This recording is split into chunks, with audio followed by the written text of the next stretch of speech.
महंत वैद्यनाथ की मनाई गई 10वीं सर्वप्रथम कार्यक्रम का शुभारंभ विश्व हिंदू महासंघ के प्रदेश अध्यक्ष भिखारी प्रजापति में दीप प्रज्वलित कर महंत वैद्यनाथ के चित्र पर माल्यार्पण के साथ पुष्प अर्पित कर किया।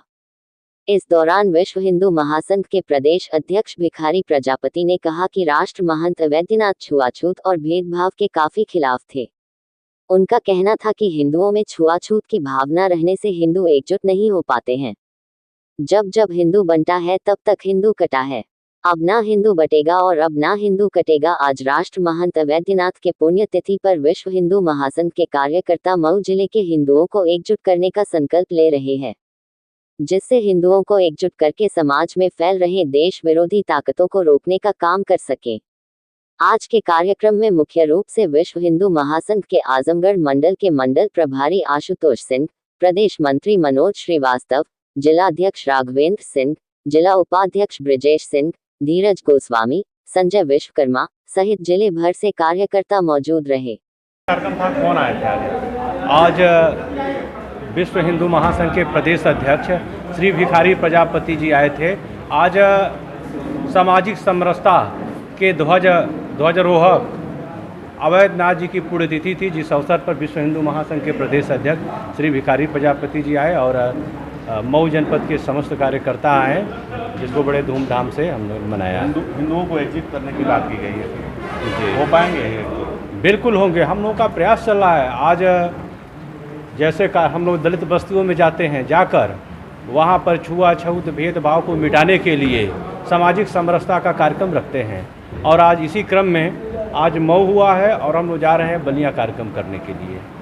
वहाँ पे हिंदुओं के साथ अत्याचार हो रहा है, मोदी जी यहाँ देश के प्रधानमंत्री हैं, उस पर कोई कार्रवाई नहीं ले रही है, कुछ उनसे बातचीत नहीं हो रही है, ना ही उनको अल्टीमेटम दिया जा रहा है। हिंदू वहाँ असुरक्षित हो रहे हैं। तो क्या ये माना जाए कि आने वाले दिनों में भी कि भारत में ऐसे होने की संभावना है? जिस तरह से संख्या बढ़ रही है, जनसंख्या नियंत्रण नहीं हो रही, बांग्लादेश पे क्या कहना है वहाँ के हिंदुओं के ऊपर? देखिए, बांग्लादेश एक मुस्लिम राष्ट्र है, वहाँ का प्रधानमंत्री मुसलमान, वहाँ का राष्ट्रपति मुसलमान, वहाँ का सेना नायक मुसलमान, वहाँ का जज मुसलमान, वहाँ के सारे मिनिस्टर मुसलमान, और जो छात्र क्रांति वो मुस्लिम छात्रों ने किया।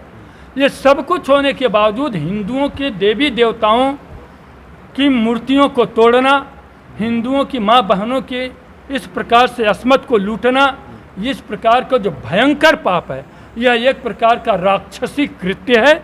विश्व हिंदू महासंघ इसकी निंदा करता है और इस कृत्य के लिए हम लोगों ने माननीय प्रधानमंत्री जी को, राष्ट्रपति महोदय को, हम लोगों ने विश्व हिंदू महासंघ की ओर से अपना ज्ञापन भेजा कि इस पर तत्काल रोक लगाई जाए, अन्यथा हिंदू जनमानस जब उद्वेलित होगा तो हो सकता है पाकिस्तान और बांग्लादेश फिर अखंड भारत का हिस्सा बने और कोई माई का लाल यह सोच ले कि जो बांग्लादेश में हुआ वह हिंदुस्तान में होगा, तो मैं समझता हूँ कि यह उस सिरफिरे की मौत का पैगाम होगा।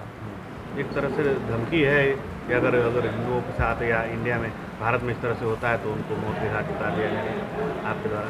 नहीं, धमकी नहीं है, सही बात है।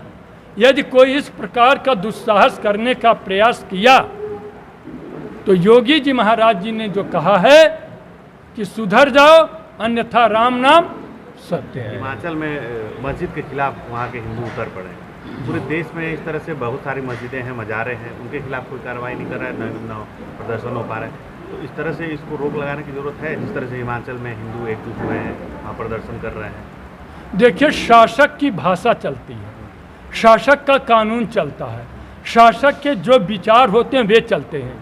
उत्तर प्रदेश में अब तक ऐसे ऐसे शासक आए जो मुस्लिम परस्त थे और तुष्टीकरण की नीति वाले थे, तो इस नाते ये सब उपद्रव बहुत चले। लेकिन जब से योगी जी महाराज जी आए तब सब इन सब चीज़ों पर प्रतिबंध लगा, बैन लगा।